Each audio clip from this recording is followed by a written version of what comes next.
Hola a todos y todas, vamos a ver la clase de lesiones cerebrales isquémicas y hemorrágicas. Los objetivos educacionales serán los de saber solicitar el método diagnóstico más adecuado en un paciente con sospecha de un evento vascular cerebral, diferenciar en las imágenes el ACV isquémico del hemorrágico, identificar los signos tempranos de ACV isquémico en tomografía computada y reconocer los signos de hemorragia aguda en tomografía computada. La terminología de ACV o de evento vascular cerebral se refiere a la aparición súbita de un déficit neurológico focal que será diferente de acuerdo al territorio vascular afectado. También es conocido como stroke o como apoplejía, que viene de repente, y se clasifica en dos grupos. Los eventos vasculares isquémicos, que son el 75 a 80% de los casos, y los hemorrágicos, que son aproximadamente el 25%. Es decir, un ACV hemorrágico se produce cuando se lesiona un vaso y se produce una hemorragia hacia el tejido cerebral, y el isquémico cuando un coágulo o una obstrucción vascular detiene la sangre hacia una región cerebral. Es tan importante y una patología tan prevalente en nuestro país, de hecho es la primera causa de discapacidad y segunda causa de muerte, que el día 29 de octubre es el Día Mundial del Ataque Cerebral, ya que es una patología que provoca graves lesiones cerebrales como consecuencia la muerte o secuelas físicas o mentales, por lo que es importante que la población conozca los síntomas y consulte rápidamente a la atención médica para disminuir las posibilidades de muerte o discapacidad. Los factores de riesgo son la hipertensión arterial, el alcoholismo, el tabaquismo, la diabetes y el colesterol elevado. En el año 2019 se realizó un consenso sobre accidente cerebrovascular isquémico agudo, donde participaron múltiples sociedades científicas, reconociendo que los accidentes vasculares cerebrales requieren la implementación de protocolos sistematizados para reducir los tiempos en la atención de los pacientes, en la morbilidad y mortalidad, ya que por cada minuto que se demora en la atención de un accidente cerebrovascular isquémico, se pierde la misma cantidad de neuronas que las que se perderían entre 3 a 6 años de envejecimiento. Por lo tanto, queda claro que la rapidez en la atención constituye algo fundamental en la conducta prehospitalaria, y es importante que toda la población conozca la mnemotecnia de las 5 C, es decir, la C de cuerpo, cuando a un lado hay una debilidad, en un lado o está dormido, paralizado, ya sea a nivel de la cara, del brazo, piernas. Cuando hay la C de confusión, es decir, problemas para hacerse entender o para hablar. La C de ceguera, ya sea por la pérdida repentina de la visión de un ojo o la diplopía. La C de caminata, cuando hay alteración del equilibrio para caminar. Y la C de cabeza o de cefalea, es decir, un dolor de cabeza severo, repentino y persistente como nunca se ha tenido. Entonces, lo más frecuente son las isquemias cerebrales. El flujo sanguíneo cerebral normal es de más de 60 mililitros de sangre por cada 100 gramos de tejido por minuto. A medida que disminuye ese flujo sanguíneo, se produce una oligoemia, que va a estar representado en las imágenes como zonas con disminución de la perfusión, pero que son recuperables, lo mismo que el área de penumbra, aunque cuando disminuye a menos de 10 mililitros de sangre en la perfusión cada 100 gramos de tejido por minuto, se produce la necrosis y el infarto, es decir, la pérdida de la función neuronal con la muerte de neuronas y células gliales. El organismo pone en ese momento, tiene fenómenos compensatorios como es la vasodilatación cerebral y la extensa circulación colateral que existe principalmente a través de lo que es el polígono de Willis. Los eventos vasculares cerebrales isquémicos pueden ser de dos tipos: por estenosis o una oclusión que puede ser focal o multifocal. En ese caso puede ser por embolismo, es decir, por trombos o por material arteriosclerótico que desde vasos, por ejemplo, las carótidas, pequeños fragmentos de material trombótico o de material arteriosclerótico llega y produce embolismos en los vasos, y o también la enfermedad vascular intrínseca, principalmente la arterioesclerosis, aunque hay otras menos frecuentes, pero fundamentalmente la arterioesclerosis de los vasos intra y extracerebrales que producen la disminución del calibre hasta la oclusión completa. La otra mecanismo es por una isquemia global, que puede ser por una hipoperfusión, por ejemplo en un paro cardíaco, que el cerebro deja de recibir sangre, o por anoxia o hipoxia, por ejemplo en los ahogados o en el envenenamiento por monóxido de carbono, es decir, llega sangre pero no tiene oxígeno. En estos casos de isquemia global, la imagen va a corresponder a una disminución de la perfusión global en múltiples sectores. En cambio, en las estenosis o oclusiones focales multifocales, en general respetan territorios vasculares definidos.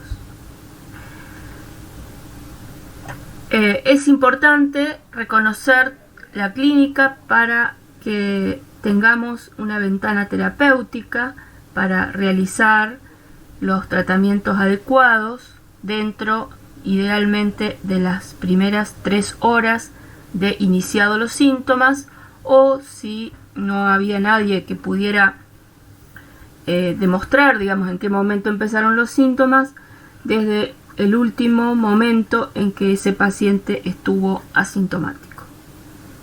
¿Cuáles son los métodos de diagnóstico por imágenes que se pueden utilizar? Bueno, principalmente la tomografía computada y la resonancia magnética, la angioresonancia y la angiotomografía para estudiar las alteraciones vasculares que pueden llevar a la patología de los eventos vasculares, la angiografía digital, que es terapéutica, ya sea para dilatar vasos o para embolizarlos cuando hay una hemorragia, y la ecografía Doppler de los vasos del cuello, que nos permite una aproximación rápida y económica de las estructuras vasculares extracraneales, que en general, digamos, también representan lo que se ve después a nivel intracraneal. Esta es una imagen de tomografía computada en la fila superior sin contraste endovenoso, que es lo que habitualmente se pide, ya que lo primero que tenemos que reconocer es si es un evento isquémico o hemorrágico. Tenemos que tener en cuenta que cada 4 pacientes que recibamos por una clínica neurológica que puede estar relacionada a una ACV, de cada 4 pacientes, 3 van a ser isquémicos y 1 hemorrágicos. Entonces es importante reconocer las estructuras normales, infra y supratentoriales, lo que es el tejido de la sustancia blanca, que en tomografía se ve un poco más oscura porque está menos vascularizada, y la sustancia gris, que en tomografía computada se ve un poquito más blanca, más clarita, tanto a nivel cortical como de los núcleos de la base. Aquí vemos los tálamos, el núcleo lenticular, el núcleo caudado. Si hacemos una línea imaginaria que siga el asta frontal del ventrículo lateral, hacemos una línea imaginaria, nos va a quedar el territorio vascular de la arteria cerebral anterior, y si hacemos una línea imaginaria que vaya o que siga, digamos, las astas occipitales hacia atrás, nos va a dividir lo que es el territorio vascular de la arteria cerebral posterior de lo que es la arteria cerebral media. En la fila inferior vemos la imagen de tomografía en los cortes sucesivos con contraste endovenoso y podemos apreciar cómo en la imagen, la segunda imagen de la izquierda, cómo se ve el polígono de Willis. Con tomografía computada se pueden hacer también reconstrucciones vasculares, es decir, angiotomografía, en este caso de los vasos extracraneales a nivel del bulbo carotidio, en este caso una bifurcación carotidia normal, y en la imagen de la derecha, y acá señalado entre las líneas de puntos, una estenosis significativa, hemodinámicamente significativa, a nivel del bulbo carotidio. El otro método de amplia utilización es la resonancia magnética, que tiene imágenes multiplanares, en este caso en la fila superior imágenes en T1 sagitales y en la fila inferior en T2 coronales. Podemos hacer con resonancia reconstrucciones vasculares de las estructuras vasculares intra y extracraneales, en este caso en la imagen de la izquierda una vista de perfil del polígono de Willis, la circulación anterior carotidia y la circulación posterior vértebro-basilar, y en la imagen de la derecha una vista axial donde también podemos apreciar la zona del polígono de Willis. Es importante remarcar que este método de tomografía computada, que se llama TOF o Time of Flight, es una técnica que se hace con el paciente totalmente ambulatorio y que no requiere ningún tipo de inyección de contraste. Y el Doppler o la ecografía Doppler de vasos del cuello, en este caso vemos una carótida primitiva con su bifurcación en carótida interna y carótida externa, y en la imagen de la derecha una carótida común con una placa hipoecogénica de una placa ateromatosa que tiene un sector donde se ve un flujo turbulento que corresponde a una placa ulcerada, con posiblemente un fragmento que puede haberse desprendido y migrado y ocluir algún vaso intracerebral. La arteriografía se usa principalmente para hacer terapéutica endovascular. En la imagen de la izquierda, señalado con la flecha, vemos una estenosis hemodinámicamente significativa a nivel de la carótida interna proximal, en el sector del bulbo. Se pasa una guía metálica en la cual se monta después un dispositivo que se infla y eso hace una dilatación de la arteria. Inclusive se puede colocar un stent y vemos acá el resultado posterior a la dilatación, donde la arteria carótida primitiva y bulbo carotidio se ven de calibre normal. En una tomografía en las primeras horas, en este caso una hemiparesia de 4 horas de evolución, tenemos que buscar signos tempranos, y de hecho cuando un paciente ingresa por un accidente cerebrovascular se debe actuar rápidamente, se debe establecer el código rojo para la atención inmediata del paciente en la guardia, si es posible la conformación de unidades de stroke, que son unidades multidisciplinarias donde participan médicos, neurólogos, neurocirujanos, radiólogos, clínicos, terapistas, cardiólogos, personal de enfermería, de fisioterapia, es decir, un equipo que pueda atender inmediatamente y correctamente al paciente. Lo que podemos encontrar son signos precoces, como vemos acá, en el lado izquierdo vemos los surcos normales y una desaparición de los surcos corticales en el hemisferio derecho, particularmente en la topografía de la arteria cerebral media, con una pérdida de la diferenciación de sustancia gris blanca como signo precoz de isquemia.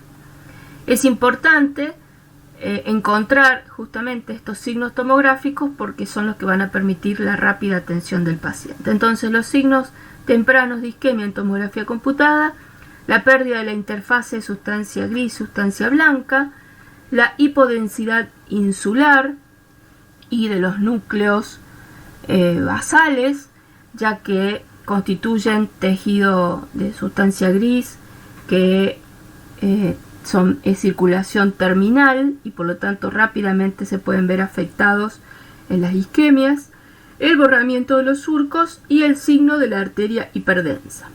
Este es el signo de la arteria hiperdensa, en este caso la arteria cerebral media. Esto quiere decir que se ve el trombo fresco, es decir, que es una isquemia muy reciente. No es muy frecuente de ver, pero cuando lo encontramos es un signo muy fiable. En la reconstrucción vascular vemos cómo está amputada la arteria cerebral media del lado izquierdo. La pérdida de la interfase sustancia gris-blanca, como podemos apreciar en este sector, en la imagen de arriba a la izquierda. La sustancia gris está más perfundida habitualmente que la sustancia blanca, aproximadamente el doble de circulación tiene normal para sus funciones cerebrales. Entonces, cuando disminuye el flujo de sangre, la que primero acusa recibo es la sustancia gris cortical, ¿no? Entonces se pierde esa diferenciación de sustancia gris, sustancia blanca, es decir, que las dos disminuyen su densidad, particularmente la sustancia gris cortical. También vemos hipodensidad a nivel lenticular, a nivel de los núcleos de la base, y el ribete insular o la hipodensidad del tejido cortical del lóbulo de la ínsula, ya que en ese lugar no hay circulación colateral, es decir, no puede haber fenómenos compensatorios, es una circulación terminal, por lo tanto rápidamente se puede apreciar ese signo tomográfico, ya que es un sector que rápidamente produce o se ve la isquemia. Entonces este paciente que a las 4 horas tenía esos signos tempranos, a las 24 horas ya muestra un área hipodensa, en este caso en territorio de la arteria cerebral media derecha. Lo que nosotros tenemos que hacer es encontrar el ACVE cuando es precoz. Ya cuando vemos esta isquemia y esta necrosis, este sector de tejido necrosado donde va a quedar un área de gliosis, de encefalomalacia, con un paciente con, digamos, muchas discapacidades posteriores, ya es tarde. Nosotros tenemos que encontrar la isquemia lo antes posible. Podemos hacer también una angioresonancia posterior para ver la parte vascular. En este caso vemos a nivel del polígono de Willis la arteria cerebral media derecha normal y los signos tempranos en el territorio de la arteria cerebral media izquierda, y a las 24 horas como ya está instaurado el área de infarto.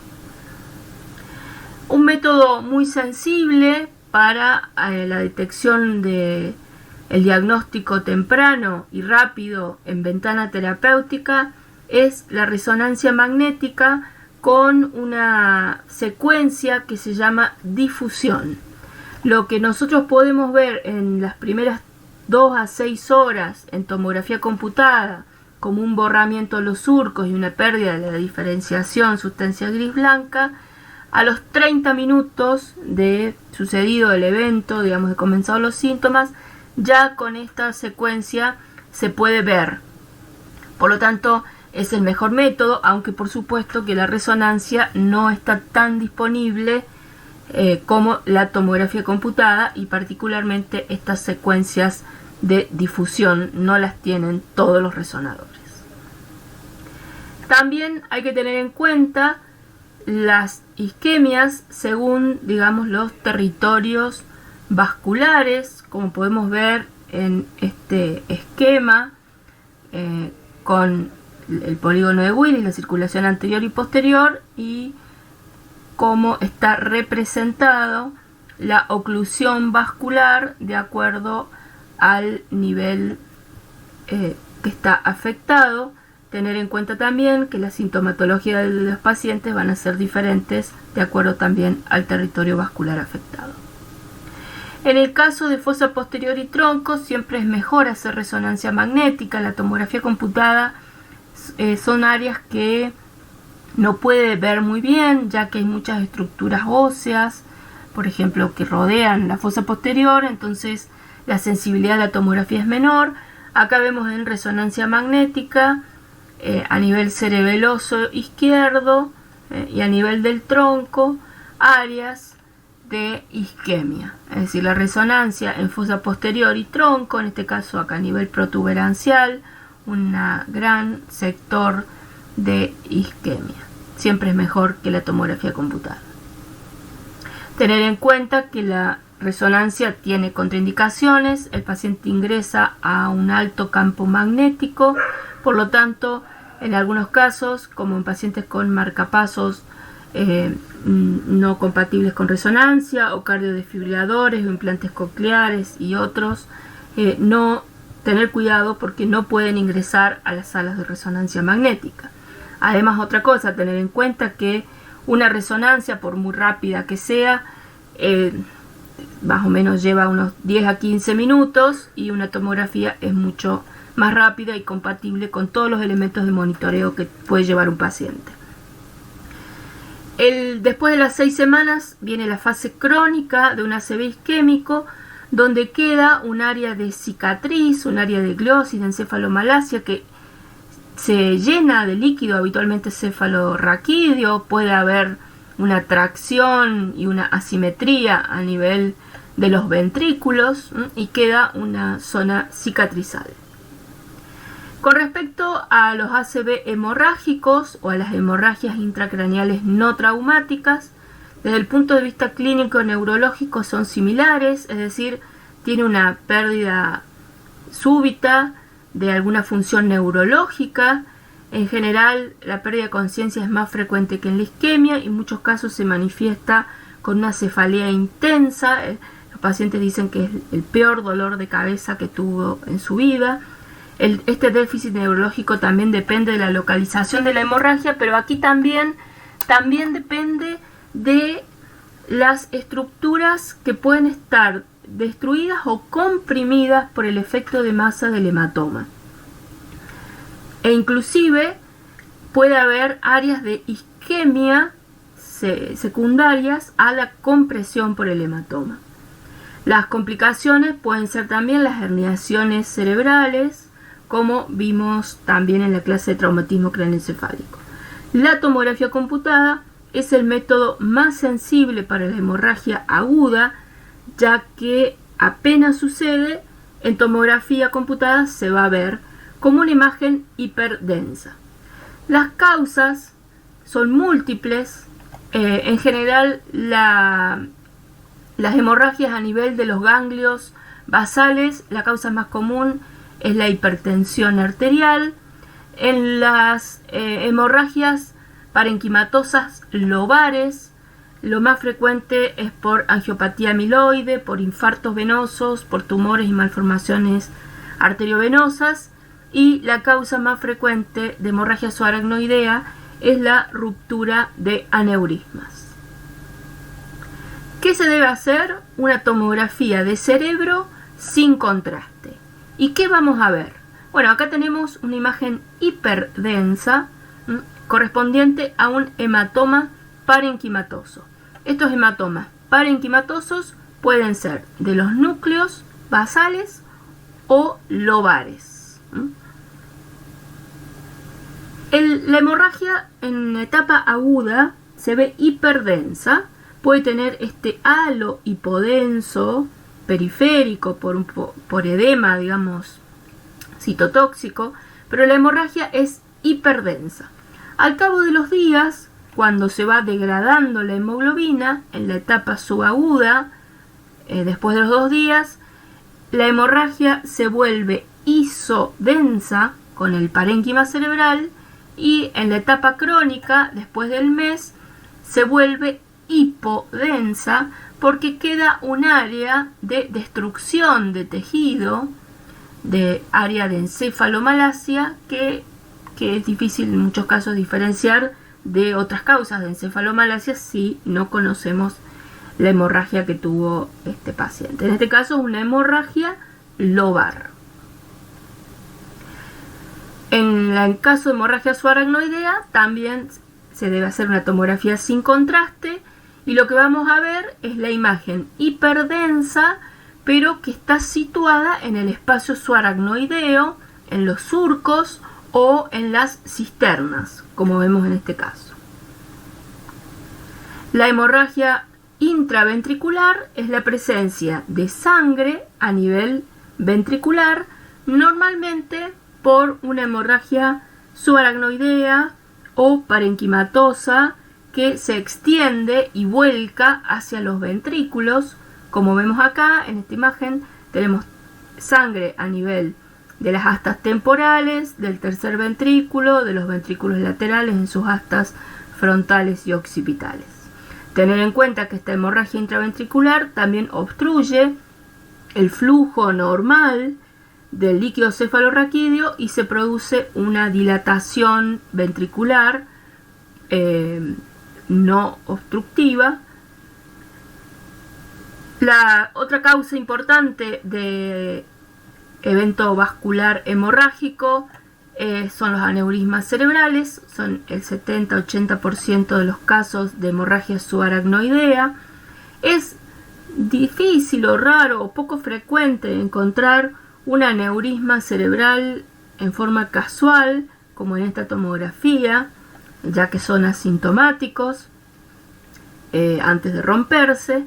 Los métodos para detectarlos principalmente es la angioresonancia, donde se ven estas dilataciones, en este caso dilatación sacular, próximas al polígono de Willis, en la unión de la arteria cerebral anterior y la comunicante anterior en un 30% de los casos, el lugar digamos de más frecuente. En los pacientes con un aneurisma cerebral se los lleva a esta sala, que es una sala de angiografía digital, donde se realiza justamente un estudio intravascular, se coloca un catéter y se contrastan las estructuras vasculares intracraneales y, como vemos acá, en este caso, estas dos imágenes de aneurismas de la circulación anterior. ¿Qué se hace? Bueno, cuando hay un aneurisma, lo que se hace es, por vía endovascular, se coloca un catéter muy finito, se llega hasta el aneurisma y se le colocan estos alambrecitos que se llaman coils, que tapan el aneurisma, lo trombosan y ven el resultado posterior acá en la imagen de abajo a la derecha, donde desapareció, digamos, el aneurisma tratado en forma endovascular, y de esa forma se evita que produzca una hemorragia. Entonces, para llevar a casa, el objetivo de hacer imágenes en los pacientes con accidentes cerebrovasculares, en primer lugar, es diferenciar una isquemia de una hemorragia, principalmente con la técnica de elección inicial, que es la tomografía computada.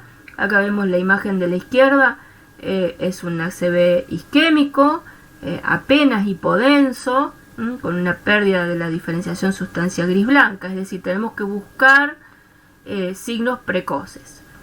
En la imagen de la derecha vemos una hemorragia aguda, parenquimatosa en este caso, que es hiperdensa. En las imágenes también identificar estenosis u oclusión, eso lo hacemos con estudios vasculares de Doppler color, angioresonancia, angio-TC o angiografía digital, también para identificar aneurismas y el potencial tratamiento endovascular que puedan tener, y en el caso de isquemias determinar cuál es el tejido cerebral que ya está irreversiblemente comprometido y tiene necrosis, de un tejido recuperable, porque hacer el diagnóstico rápido selecciona a los pacientes que son candidatos a terapia trombolítica. Bueno, eso es todo. Como siempre, es poco lo que sabemos y muchas veces es importante reconocerlos. Mucha suerte, esta es la última clase. Gracias.